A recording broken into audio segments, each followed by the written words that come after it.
C'est dimanche, je me suis coupé les cheveux aussi. Et c'est trop bien parce qu'aujourd'hui je ressens de la paix et de la douceur et c'est hyper agréable.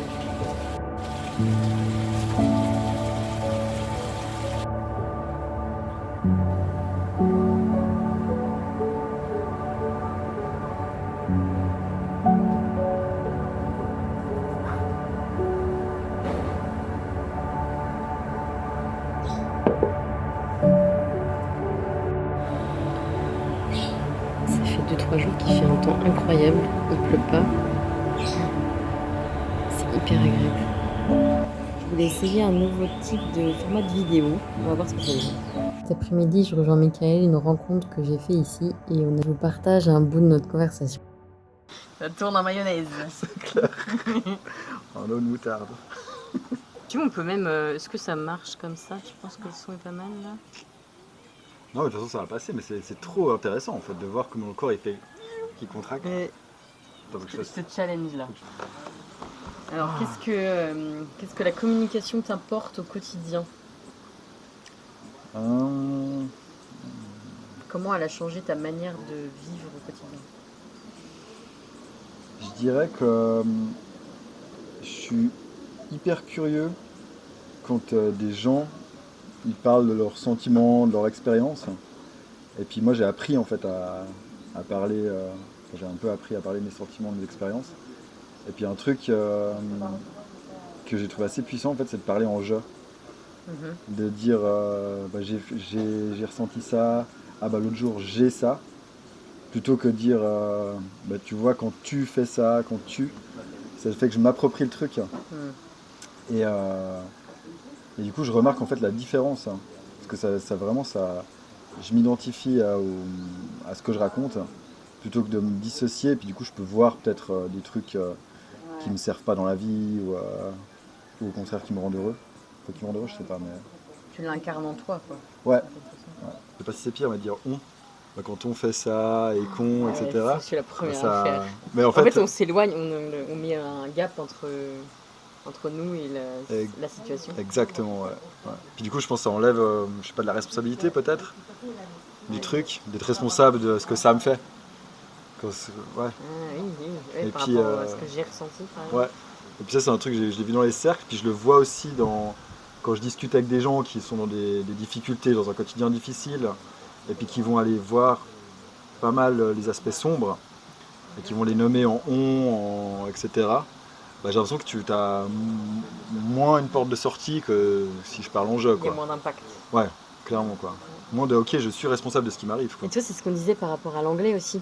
Que moi, je trouvais que c'était plus facile de dire ses émotions en anglais parce que je pense qu'il y a un gap entre ma langue maternelle et... comme c'est pas ma langue maternelle, l'anglais, ouais. J'ai l'impression que du coup, c'est pas moi. Du coup, je mets du recul sur ça, alors que... Et du coup, c'est plus simple. Du coup, c'est plus simple. Mais Et tu penses par exemple que si tu allais exprimer, je sais pas, dans un travail thérapeutique, etc., quelque chose en anglais, ça aurait moins d'impact? bah, peut-être. Parce que, Ouais. Ça aurait peut-être moins d'impact. Est-ce que par exemple, tu vois les méditations, la méditation qu'on a fait hier, ouais. est-ce que tu as la sensation que si ça avait été en français, ça aurait eu plus d'impact? Ouais. Ouais, je suis pareil. Ouais. Je pense qu'il y a aussi le truc de devoir filtrer, de devoir... De devoir translate, de Ouais. devoir... Ouais. Sinon, un autre truc qui me volait, c'était, j'ai remarqué aussi quand je faisais souvent des généralisations, genre les mots toujours, les mots chaque fois. Et j'ai vu qu'en fait, chaque fois que j'utilise des généralisations, c'est qu'il y a un biais, quoi. Il y a un truc qui est foireux. Et du coup, j'ai un warning dès qu'il y a un toujours. Ah, c'est toujours comme ça, il pleut toujours. Chaque fois Donc, que. tu cherches plus la précision dans la manière de communiquer maintenant. Quand tu disais je préfère employer le je, là tu dis que tu préfères éviter les toujours et les chaque et les... Ouais. Tu cherches de la précision dans ce que tu communiques. Bah, c'est ce que je comprends. Et puis si je dis toute cette journée c'était de la merde, en réalité, ça j'ai remarqué avec des gens qui vont dire ça et tout, et puis je vois qu'ils sont dans des difficultés. Je vais leur dire, mais qu'est-ce que tu as fait ce matin? Puis en fait, ce matin, il y a un moment cool et tout. Et du coup, la généralisation, elle a coupé ce moment cool. Et Ouais, puis, recherche de précision, c'est ce que ouais, je comprends dans... ouais, ouais, clairement. Ouais. Et puis, pour toi, la communication, comment est-ce que tu l'incarnes? Ce qui est... Je pense que... Comment dire Là, par exemple, j'ai remarqué chez toi, ce que j'appréciais beaucoup, c'était le fait que tu communiquais librement. J'ai noté tout de suite que toi, tu avais une facilité de communiquer. Et du coup, je me suis dit, le fait que je l'ai noté, c'est que j'ai trouvé ça super inspirant et que c'est quelque chose que moi, je souhaite incarner dans mon quotidien. Du coup, c'est pour ça que je te posais la question. Toi, comment ça a changé ta relation au monde de communiquer de manière... après, c'est peut-être pas comme ça avec tout le monde, j'imagine, mais créer cette fluidité. Par exemple aussi, le fait de poser une question, qu'on a l'impression qu'elle est bête, la question. Comment tu t'es dit un jour, bah non, en fait, il n'y a pas de question bête. Peut-être que juste le simple fait de communiquer et de demander et de m'autoriser à aussi, de m'autoriser Beaucoup ça. à la poser, ça débloque des choses et en fait ça permet aussi aux autres, tu vois, là ça me permet aussi à moi de voir que tu as cette facilité, ça me permet aussi à moi de me sentir en confiance et de faire de même, de me sentir écoutée et aussi que c'est ce que j'ai trop aimé quand tu as dit, c'est la conversation, tu as dit ça ce matin, une conversation c'est une danse. Bah, c'est clair. Qu'est-ce que tu dirais de cette phrase? Ouais, vraiment cette danse où t'as des mouvements, tout c'est de l'art, etc. Enfin, de l'art dans le sens, c'est fluide et puis c'est beau. Et après, moi c'est vraiment un but dans ma vie, c'est d'avoir, quand j'ai des interactions, que ce soit de la danse, quoi. Et que ce soit pas... Qu'il n'y ait pas une soumission et une domination. Ouais, et Soit puis un équilibre un peu. je pense qu'il y a aussi un truc, c'est un but. C'est une conversation, si le but c'est par exemple par exemple, tu es en train de raconter un truc, et moi je suis déjà en train de penser à un truc que je pourrais dire par rapport à ça. Ouais. Je le fais, hein, mais j'essaie de le voir, quoi. Ouais. Et puis du coup, ça c'est... Du coup, après, de pas dire ce que j'avais prévu de dire, puis juste d'être présent, d'écouter, ça permet de faire la danse, puis il y a des trucs qui vont émerger, des trucs qui n'étaient pas... Si tu veux, un changement de sujet ou je sais pas quoi. Et ça, c'est hyper cool. Après... C'est hyper dur, l'écoute passive, je sais pas si tu as déjà fait. C'est de laisser vraiment parler quelqu'un et sans l'interrompre, et en fait ça découle en lui des choses qu'il aurait peut-être pas dit si l'autre personne l'avait coupé. Ouais. Mais c'est juste trop cool, ça. Ouais, il y a des trucs qui sortent qui n'étaient pas là avant. Et j'adore cet exercice, quoi. C'est assez puissant, on me l'a autorisé une fois. On m'a dit, tu connais l'écoute passive, ça? Je dis non. Bah là c'est ce que j'étais en train de faire. Ah ok. En fait c'est juste qu'il m'avait laissé parler. Et je me suis rendu compte qu'en fait t'as des petites pauses, mais il parle pas. Il attend que moi j'enchaîne un peu. Et du coup j'avais dit des choses que j'aurais pas du tout pensé dire.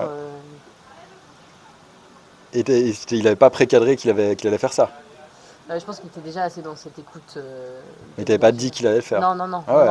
Justement à la fin, je lui disais, tu peux parler avec ça? Il me dit non, je fais de l'écoute passive. C'est quoi ce truc? Et du coup voilà, on a parlé de ça, mais... Il y avait un gars qui m'avait dit une fois, en film, il m'avait dit, il y a des communications... je retrouve ça. De surface, en gros. Genre, là, je suis en train de dire que le riz il danse, tu vois, c'est une communication de surface.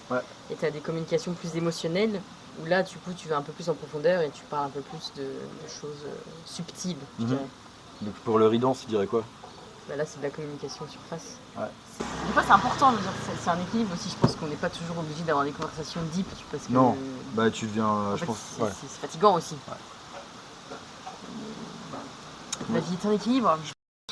Sur la communication, c'est que maintenant, en fait, j'ai appris à écouter. Vraiment, il y a 3 ans, ça se ressent. J'étais tellement dans ma tête, en train de me dire, mais qu'est-ce qu'il faut que je dise? Oh mon Dieu, faut pas qu'il y ait de silence. Non, j'ai oublié ce que je disais. Ça m'arrive, ça. Que t'es plus à l'écoute maintenant. Ouais, voilà. Et plus... Mais pourquoi je disais ça? Bordel. Oui, ça a changé, parce que du coup, je suis vraiment, quand la personne parle, donc je suis présent, je l'écoute, je vois que si tout d'un coup dans ma tête, je commence à me dire, moi je pourrais raconter ça, etc., je reviens, j'essaye le mieux que je peux. Et puis, ça me permet de voir, et ça c'est ultra précieux, à quel point tout le monde fonctionne différemment. Et là, ce que je te disais avant, là, sur les projections, de me dire, ok, bah, cette personne doit se dire ça, bah, ça c'est parce que je projette sur la personne qu'elle fonctionne exactement comme moi. Et en réalité, mais c'est tellement pas du tout le cas. Dans tout, hein, c'est aussi un sujet qui me touche beaucoup, c'est la sexualité. À quel point tout le monde a des besoins, des envies ou des désirs différents. Et ça, de pouvoir le voir lors d'une conversation, ça me permet de l'intégrer un peu plus profondément, je dirais, dans ma structure, plutôt que de juste de le savoir parce que je l'ai lu dans un livre, dans les relations aussi, de me dire, mais en fait, cette personne fonctionne totalement différemment. Ouais, ça Et c'est précieux. Hein. Ouais. De se ressouvenir de ça, parce qu'on a tendance, oui, comme tu dis, à l'oublier. à penser qu'on est tous pareils. Non, non. Exactement, ouais. Et c'est un truc que je fais avec toi, par exemple. Ok. En plus encore, parce que voilà, on se voit pas mal, et puis je me dis, mais comment c'est pour elle, etc. Tu vois, puis de me dire, c'est pas comme à la place, quoi, un peu.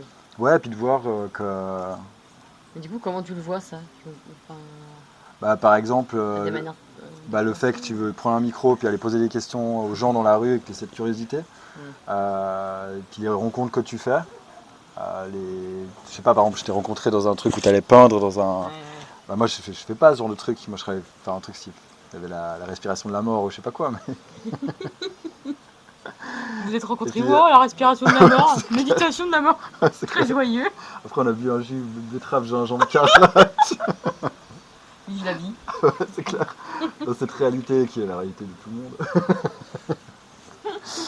Et voilà, du coup, cette curiosité d'aller voir plein de trucs, de rester un peu au bout, mais après d'aller voir dans les rizières, d'aller explorer plein de trucs, bah, c'est un fonctionnement qui est différent du mien, quoi. Ouais, et puis qui est beau, en fait. Je trouve c'est un truc, moi, ça m'inspire. Je trouve ça. Si je pouvais prendre un peu de ce truc, je sais que c'est intéressant, quoi. Mais du coup, le fait que tu le dises, ça me fait voir que en tout cas, je peux être comme ça, tu vois. Parce que je me le dis pas forcément. Mais souvent, c'est le fait que les autres te disent cette réflexion sur toi que je dis, ah ben oui, en fait. Ah oui, en fait, c'est peut-être une étiquette, je sais rien, mais je me rends pas compte parce que peut-être pour moi, c'est naturel, entre guillemets. Ouais, c'est rigolo, ça. On a vraiment besoin des autres pour évoluer, hein. Il n'y a pas à dire. Hein. Et là, je t'ai partagé un truc, j'ai fait, mais c'est vrai que moi, j'aime bien aussi, je vais vers les gens, puis je vais dire, est-ce que je peux te demander un truc? Je peux te demander du feedback. Parce que c'est vrai que là, je t'ai pas dit un conseil, je t'ai juste dit qu'est-ce que je percevais de toi. Mais des fois, de demander l'autorisation aux gens de leur dire, ou de le demander, qu'est-ce que tu vois, c'est chaud, hein, des fois aussi. C'est un truc que tu fais pas mal en cercle de parole, quoi. Donc tu peux faire avec des gens que tu as rencontrés là-bas. Tu fais pas ça dans le quotidien. Je fais ça avec mon frère, par exemple. Ou je fais ça avec ma pote, là, Céline. Et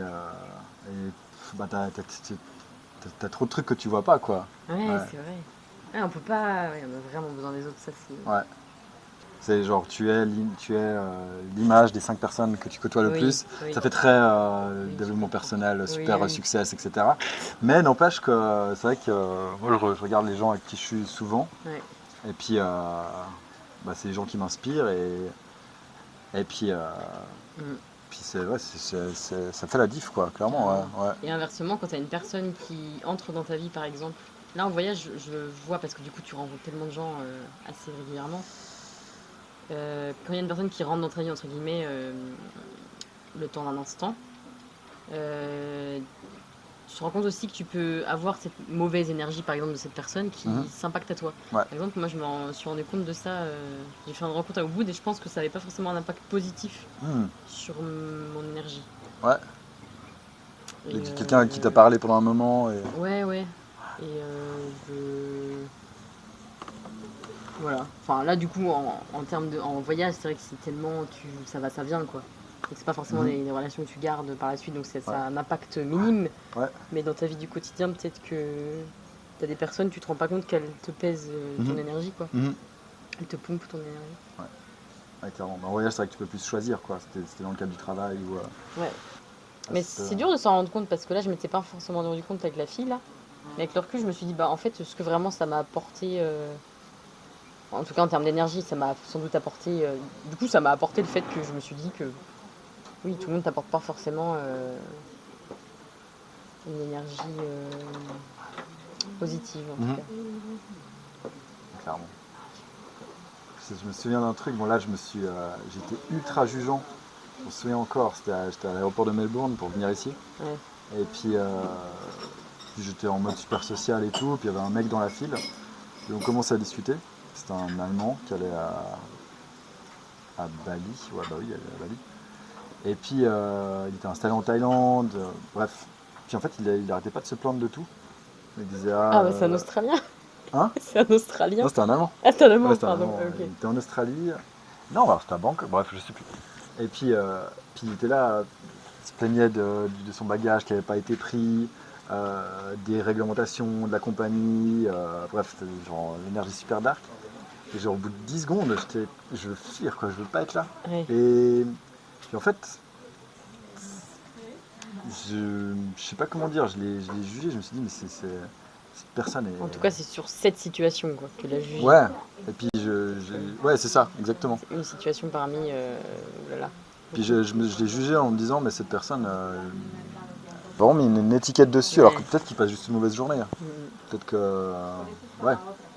Et puis je me souviens que j'ai senti ce jugement, puis juste après, vu que j'étais dans un espace plutôt non jugeant, j'ai vu ça et je me suis dit, oulala, ouais, c'est intéressant quoi quand même. Parce qu'en fait, là, ce à quoi j'aspire, c'est quand ce mec il vient et qui me dit tout ce qui lui est arrivé, c'est de l'écouter, puis d'être en amour pour lui quoi. Alors ça c'est le plus, mais de juste avoir de la compassion, puis après bah, évidemment de poser ma limite, de dire